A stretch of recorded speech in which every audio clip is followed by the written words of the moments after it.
welcome to another exciting podcast, the Awanachi Conversation, where we talk to different women as they share their life's journeys. I'm your host, Mpunga Chipepo Simukwai. I'm super excited to have with me an amazing woman, a mentor, a leader. She's a wife, she's a mother, she's many things to different people, but to me, I like to call her a sister. And this is none other than Lady Norena.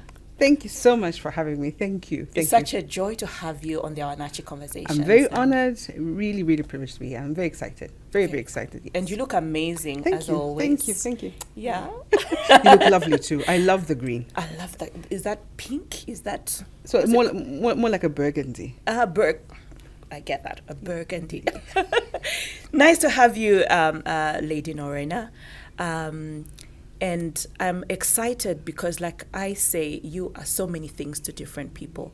I always get amazed at how I meet different people. And in whatever they say, you know, they talk about their journey, they talk about a time when they went through a difficult time, and you always find Lady Norena pops up. So somebody watching the podcast for the first time and probably doesn't know who you are. Could you just take us through your life's journey from the time you were born to this amazing Lady Norena that we have with us today? Punga, that would take the entire day.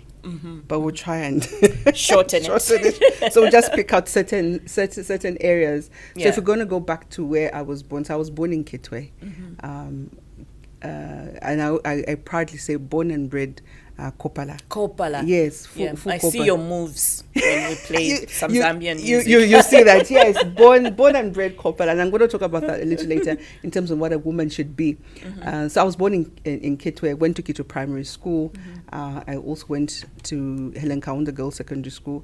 And just the other day, I was busy bragging that I think Helen Kaunda Girls Secondary School is the best secondary school in the entire country. Just been able to produce creative. But you understand, eh? That's how we do it in Kopala. We try and, amplify what we are.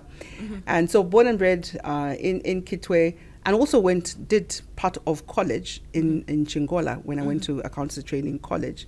And from there came into Lusaka because my mother moved to Lusaka. And while I was here, in fact, the journey is very interesting actually. So let me try and bridge the gap a little bit. So when I was I started playing squash quite early when I was about 11 going on to 12. And so I played junior squash. I got myself into the national team. I was junior champion for about 3 years.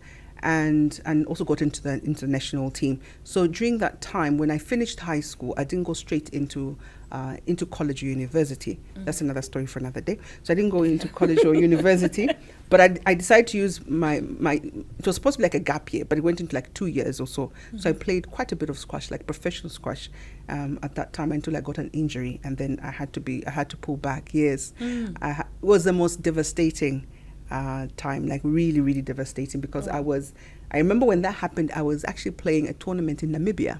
Wow. It was I think it was All Africa Games, and I was in the semi-final. You know where you're smelling the win, like this is like mine. We're there semi-final. I'm leading two games up, and then when I was going to the front about to take, I was known for doing very good drop shots. So I was going to the front to do a drop shot, then my leg just it was terrible. I had to be rushed to the hospital. So I had to take a step back. And it's that time I said, okay, fine. I'm not going to finish my 2-3 years that I said I'd play squash and solidify myself, because I wanted to also, in fact, read law. Then when we came back, I said, okay, what do I do now? So I picked up accounting, which was something that was totally out of my forte. But it was at a point where I thought I needed to go to school. And so that's how I found myself at accountancy training college. So when I came back into Lusaka, I was exposed to another side of the world, and that was in front of the camera. And now that happened, Mpunga, was when I moved from Chingola. When I came to Lusaka, I went to Zamim, the Zamim campus here. So then while there, we were organizing something. Then I found myself part of the organizing team, got ourselves to ZNBC, and may he so rest in peace, Innocent at that time, Innocent Kabwe, the Velvet Voice. The Velvet, the Velvet Voice. Says Norena, and he was at Kitwe Boys, by the way. Yeah. Yes. So he says, Norena, we're actually looking for a co-presenter for Sounds Arcade.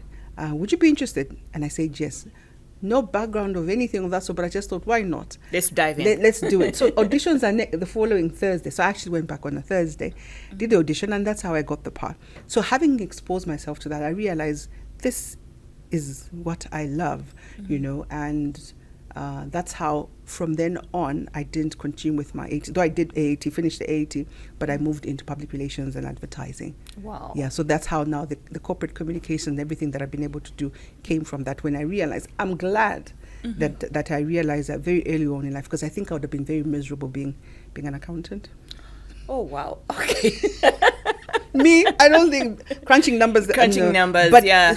Somehow, Punk, when you look at it, you realize that some of the things that we do actually they are part of the journey or part of where we're going. Exactly. Because that was very critical for me, because that was a component that was very critical when I moved into the banking sector. Wow. Being able See to God. do numbers, see God, you know. Yeah. So yeah. I always say, please don't despise any part of your journey, because it adds to the bigger picture. Absolutely. Yeah. Now, I'm already concerned because it looks like time will just vanish at the rate we're going.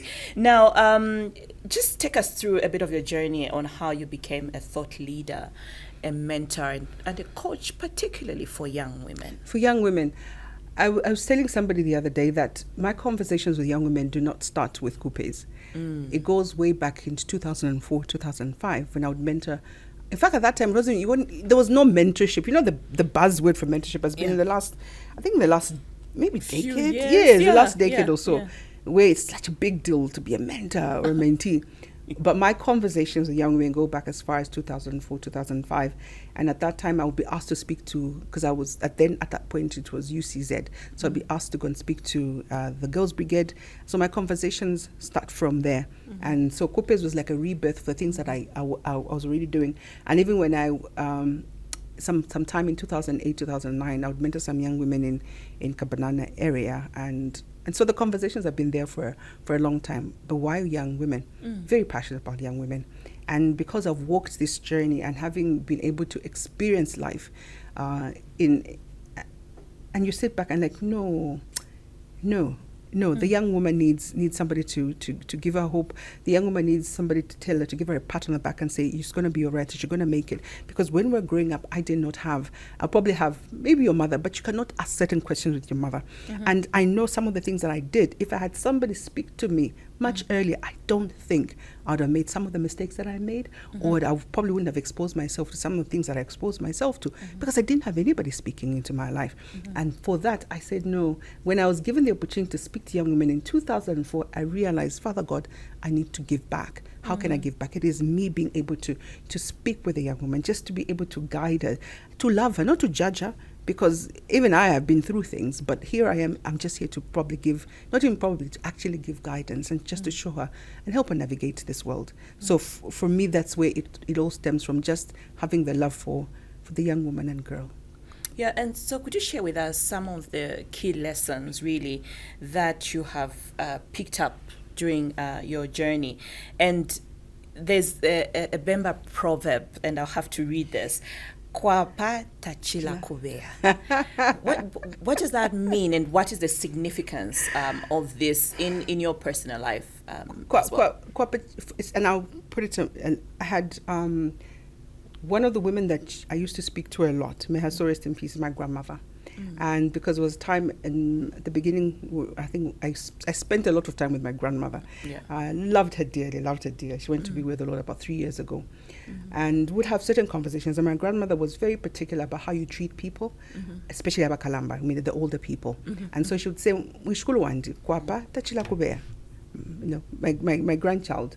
So I always do this illustration. It says, "Ukwapa, it's your armpit. Ukubea is your shoulder," which means ukwapa can never go beyond that. And for her, the illustration was you can never outwit anybody when it comes to experience. You can never go beyond your mother. You can never go beyond your father because of the years. And think about it, Punga, and I always give this illustration. If you are 20 today, and I always speak to a young woman, if you're 20 today, and I'm 40, right? Well, I'm not really 40, but I'm 40. So when you get to 40, how old will I be? I'll be 60. Yeah. Yeah.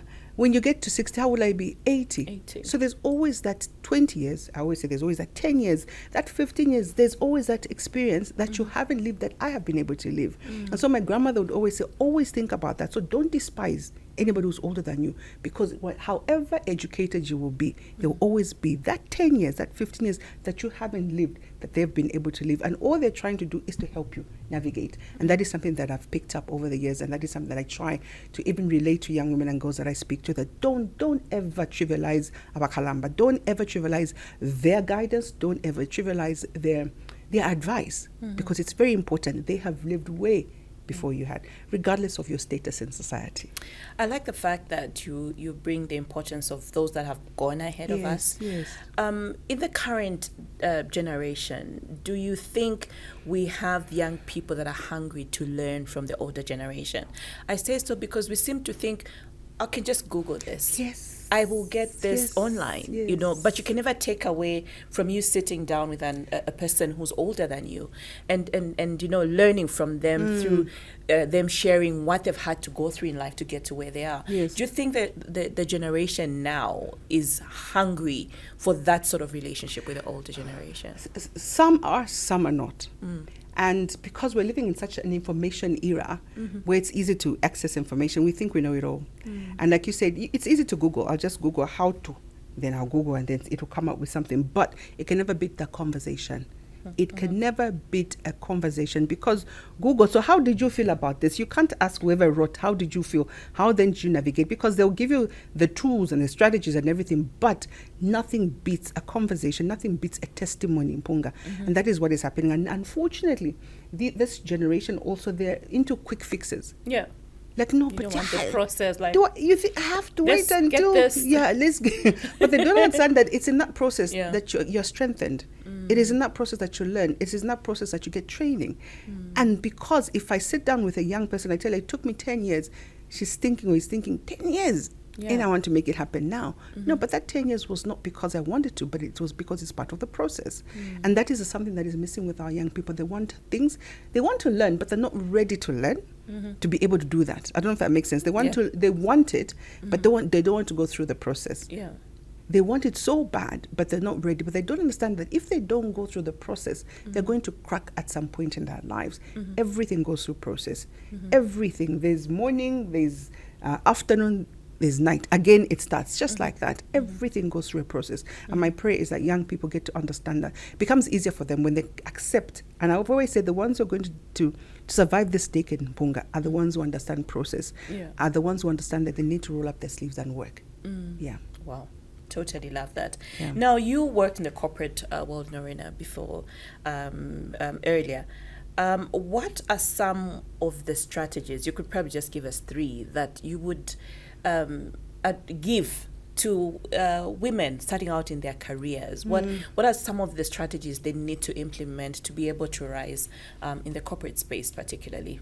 Be willing to learn. In fact, willing and ready to learn. Be willing and ready to learn. Understand the environment and hone your skill, which means you always have to improve what you are doing. Don't assume that you're going to get into a space and all of a sudden you're going to be given an MD, because I just love MD position, or I'm going to be head. I have to be willing to learn, be ready to learn, be ready to be taught, be coachable. Because once you are able to do all that, it's going to be easy for you to be able to navigate. And also hone your skills, like I said, make sure you continue to improve. What do I need to do for me to move to the next level? Do I need to improve, whether is it academics? Do I need to do a professional course? What it is that I need to do for me to be able to move up to the next level. So that's those 3 are very, very important. Okay. Yeah. Now, what key principles would you say have guided your leadership journey, and how would you encourage a young woman to develop their own leadership style? Because I tend to think that leadership is not a one-track thing. you would lead differently, Yes, of yes, course. yes, So could you yes. share with us that aspect? That's very true, Mpunga. Everybody's different. We all have different leadership styles. But the one thing for me, if I'm going to tell anybody who's in a leadership position, the one thing you must know is that leadership is influence, but leadership is about people. And I always say this: you cannot lead if you don't love people. You're not going to be able to lead effectively if you don't love people. You're not going to lead effectively if you do not understand the diversity of people. That's very key as a leader, because don't go in leading and thinking everybody is going to behave the way you do. Don't go in thinking everybody is going to be top performers.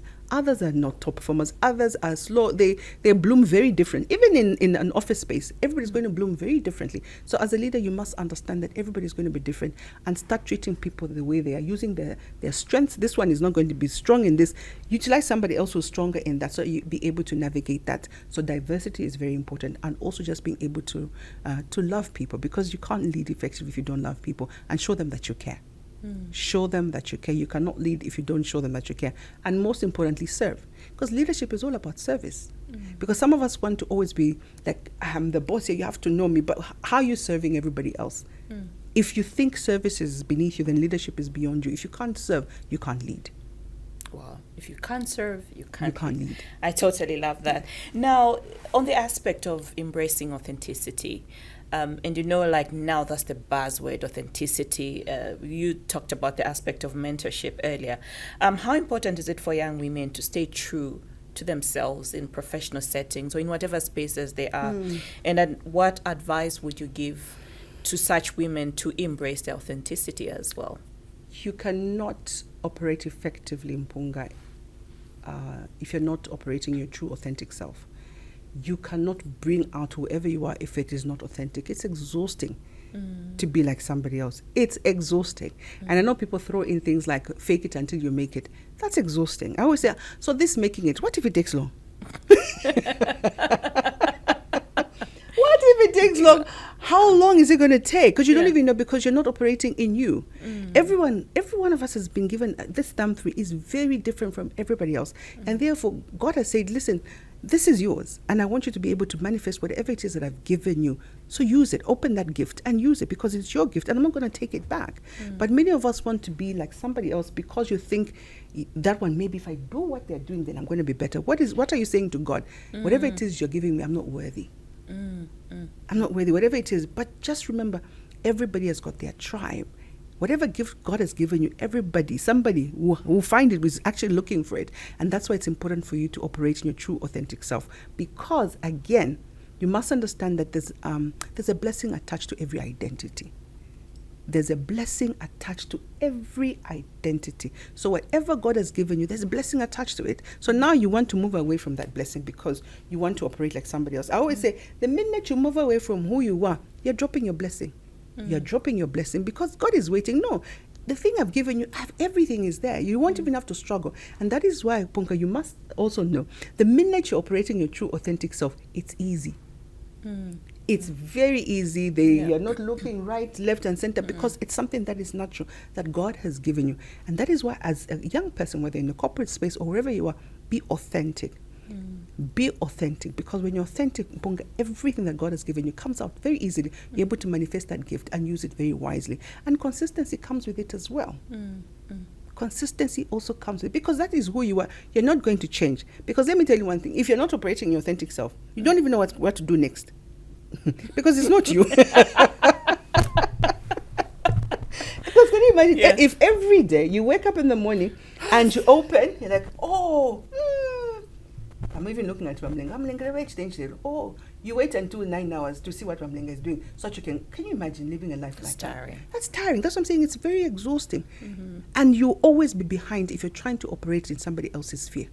Because you don't know what they're thinking. Mpunga, there's no way I can come into your space and think, I'm going to be like Mpunga. It's not possible. Why? Because Mpunga has got her own way of doing things. She's got a vision. I always say you can copy an idea, but you can never copy a vision.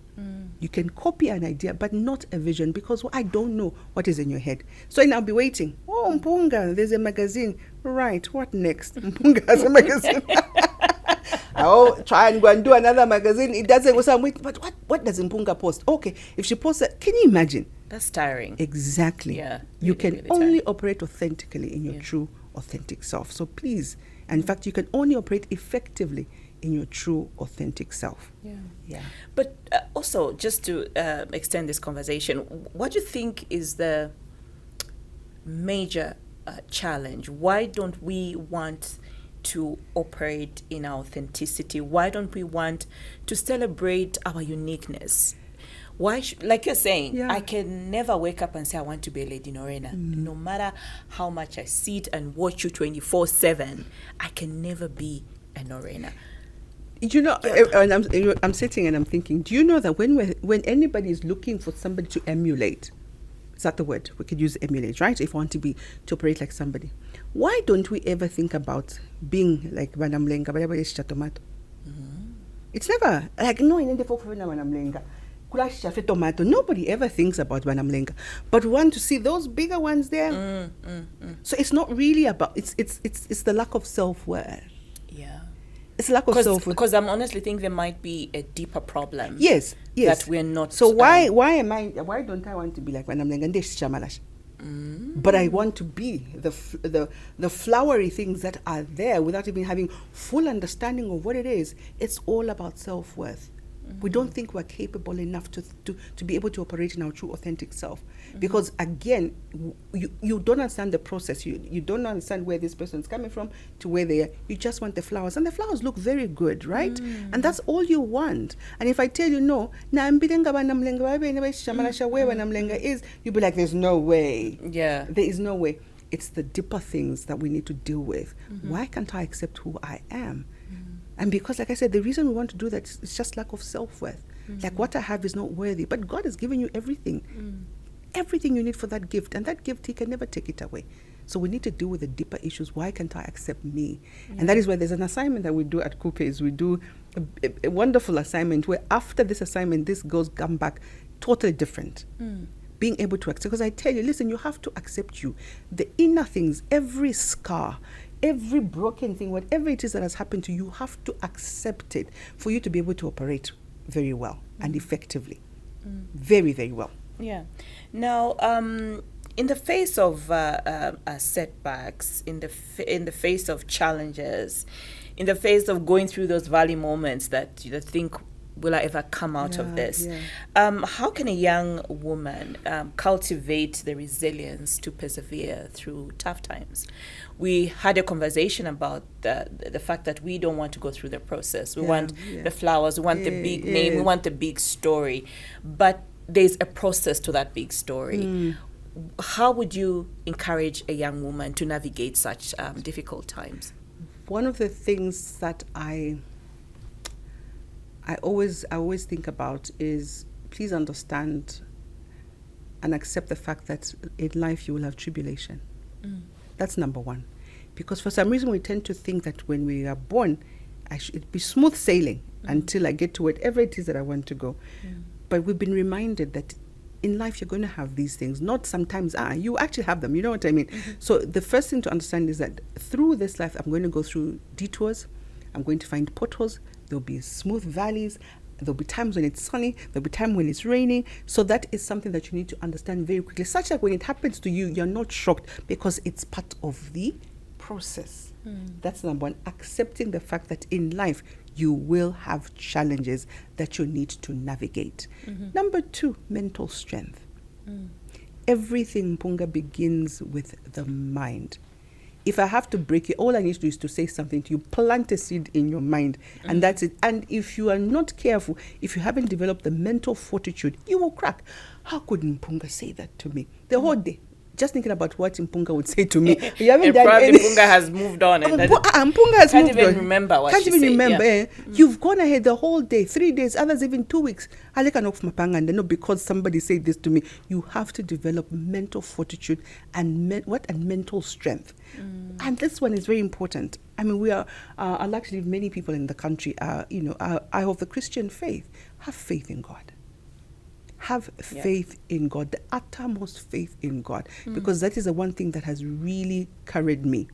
It has really, really carried me, having faith in God.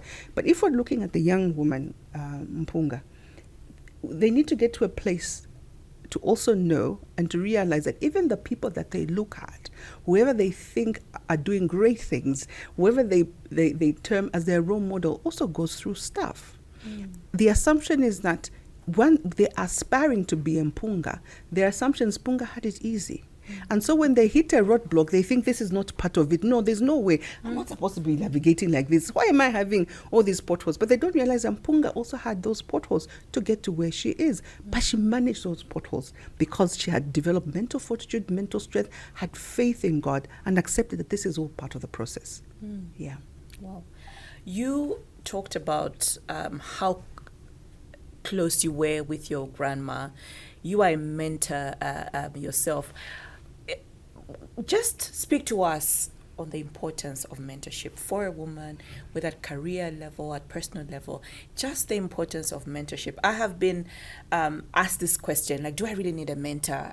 Like we said, it's a click of a button, Yeah, it's a click of all a the button. information is there. Just the significance of a mentor in your own life. You talked about your grandma, and you haven't yet mentioned your mom, Mama Julie, a woman I love so dearly. She has adopted me as her daughter, one of her daughters you as well. too, how you love each other. It's a special love, yeah. So just speak into the significance of a mentor. You can never, I always say, you can never overemphasize the importance of a mentor and the importance of mentorship. And like I said, when we were growing up, there's certain spaces that obviously, I mean, Vasteva, I used to call her Vasteva, my grandmother. How is she going to tell me about the corporate world, how to navigate the corporate world, you know? But then I needed somebody who probably had that sort of conversation. I'm glad that at the beginning of my career, though it wasn't really termed as mentorship, but it was there. And women like Lian Singh, when I worked for her at Image Promotions, my MD, Mrs. Andile Shaba, who had, real conversations with me. For Lian, it was things to do, being able to guide me. This is not how you do things, this is how you navigate this. Then I Mrs. Shaba, who then would say, this is how we do things, Norena. This is how you get to this place. So you had those conversations, but without a term. It is not like I said, now we're talking about the term mentorship. It's guidance, Mpunga. You need somebody to guide you. And it's a relationship. And one thing that I've learned is mentorship is an ongoing journey. When it comes to coaching, you're 3 months, we're done. So you don't exactly graduate from mentorship. You don't. You don't graduate from mentorship. You find that you build a relationship with people. And that is why when you're looking for mentorship, it has to be a person who's ready to be with you for the long haul. Because it's not something that, because I've seen, I want Mpunga to be my mentor. Why do you want Mpunga to be your mentor? Why do you want? Because Mpunga then should be ready to do what? To guide you. But at the same time, are you ready to learn? Are you able to listen to instructions? Are you ready to be taught? For me, that's if you can do that in mentorship, then you're okay. Because again, it's guidance, it's influence, it's being able to direct me into the path. But also, what the mentor is going to be doing is telling you, I went through this 20 years ago. I made this decision. This is where it got me. I don't want you to do that. So all what we're doing is let's mitigate all these things so that then this ladder and the process that you don't want to go through might even be quicker for you, because I'm simply saying if you go left there, I sort of struggle a little bit, but let's try going right. But also you've got someone to come and bounce off and say, Mpunga, I've just been given this opportunity. What are your thoughts on it? Then we're going to go through the process, try this. You always somebody, like, have a sounding board, and that is very important for you as you navigate the corporate space. Amazing. Yeah. Now, coming to the issue of imposter syndrome, self-doubt, things that we struggle with as women. Have you dealt with imposter syndrome in your life's journey, and how have you navigated that? Though I'd like to say that I'm glad that from an early age I had like where you have a strong support system, people who believe in you, who actually tell you that you can do it, like, and especially my dad and my mom, one of those people who really believe, my cheerleaders, and all the time where they make you think you can do anything. And once you have people like that, and I'm appealing to anybody with children or dependents, please believe in those people. Anybody that is under you, please believe in them. Tell them that they can. That helps them, because when they get into a room, Mpunga, they were not going to feel that they don't belong. They'll feel that they belong, because I can do anything. I can walk into a room and be okay. And imposter syndrome for me, the way I've been able to sort of, at that time, there's one time I walked into a space and there were like 10 men in the room and I was the only one. And I'm thinking, how will I manage that? That's what I'm thinking. What's going on here? How will I manage? One time sitting on a board and I was the only woman. There are things like that. But guess what helped? Number one, I knew that I was capable. I had the skills and I had the right attitude. Because these three, always remember, it does not favor any gender. So for you to be able to get that out, just make sure that you have the skills, you are capable, and you've got a great attitude, and you're able to deliver on that job. Once you're able to do that, you'll be okay. You can walk into a room at any time and be okay. Because everybody in there are all human. Again, remember, people are people. People will always be people. So when you walk in, they're also people. Even maybe at some point in their lives, you look at them, they're probably a time when they also felt inadequate. But for as long as they're capable, and put your best forward, know your stuff. Yeah. You walk into a room, know your stuff. Because if you've been asked to even do a presentation, everybody else thinks you know. So make sure you know your stuff. Read and improve yourself. When you walk in, you belong because you've got the right skills, you're capable, and you've got a great attitude. Amazing. Yeah. Now, as we wind down, Norena, like I said, time is just not always our best ally. It's gone. It's zoomed past. Yeah. Now, getting to the aspect of networking and building relationships, I think there's a saying: your network is your net worth. Yeah. Could you just speak into the importance of networking and the importance of building relationships, both in the professional and business space? Because I tend to think everything now, as I get older, I literally realize it all centers around networks. What is the importance of networks? Very, very, very important. When I say, in fact, when you talk about networking, for me, it's creating, managing, you develop and you nurture relationships. Yeah. Because some people will create, but they forget all this part and they don't even nurture the relationships. It's like when you're talking about your net worth, the first thing that comes to people's mind is money. It's like, you probably count 10 people and say, that's my net worth. No. Net worth goes beyond that. I'll give you a very, very practical example. For me, I always tell myself, Zambia, I always think that you should be able to navigate in your own country. Mpunga, if you look at your phone book, there should be nearly everything. In your phone book, there should be I'll also refer to, I don't know why I'm talking about Banamlenga. I need to find this Banamlenga. So there should be Banamlenga in your phone book. Banamlenga can give you tomato, can give you thing right around the corner. In your phone book, there should be somebody that you can call. Apart from the Yango, there should be a trusted taxi guy that you should be able to call, so that you can, do certain stuff. In there should be a plumber. There should be all those numbers, people that you've developed a relationship. Not just MDs, not just MPs, not just whatever. You know what I mean? Not just the top, but it should be across the board. That's how you start building your network, because at any one point there should be somebody in your phone that you can call to come to your aid. That's what a network is.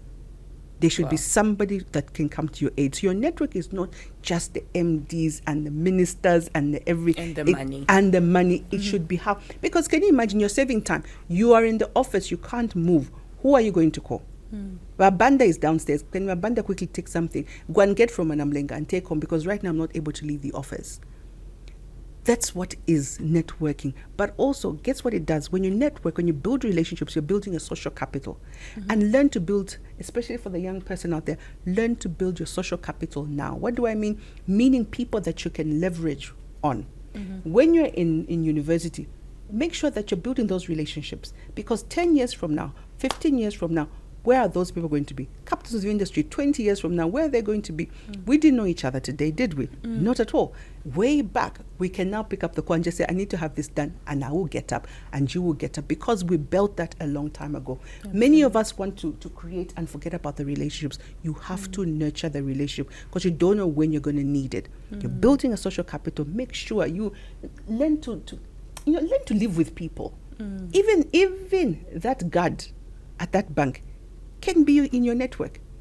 Even that reception can be in your network. You'll be able to say, how is he looking today? Even the PA, how is my boss looking today? Okay, all right, maybe not today, come back tomorrow. You know what I mean? So you're building relationships. Networking is all about building relationships. That is why it's called a network. Wow. Yeah. Lady Norena, I know that I'm being flagged. We've gone over with our time.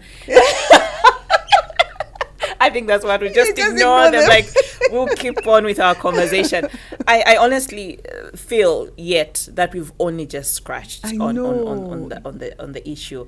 But like we say, this is ongoing. The Awanachi Conversations are ongoing. We look forward to calling you back and say, I'll come back. Could we pick up our conversation from where we I'll be ended? more than But glad. before I let you go, Norena, could you just share with us your 3 values that you live by that have been able to bring you to where you are now? Your 3 values, just three.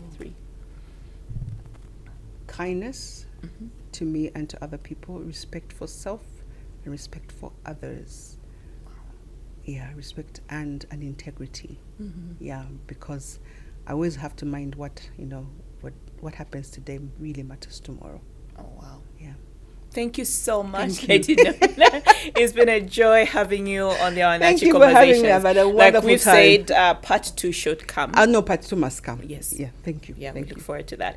Well, there you have it. I've been talking to Lady Norena, and an amazing conversation that we've had, and we look forward to having her on part 2, because I know if you feel like I'm feeling, there's been quite a lot we've touched on and a lot more that we needed to get into. But hey, we have to end here. So we have come to the end of this week's podcast, the Awanachi Conversations. These are conversations that count. Do make a date with us next time. Goodbye and God bless.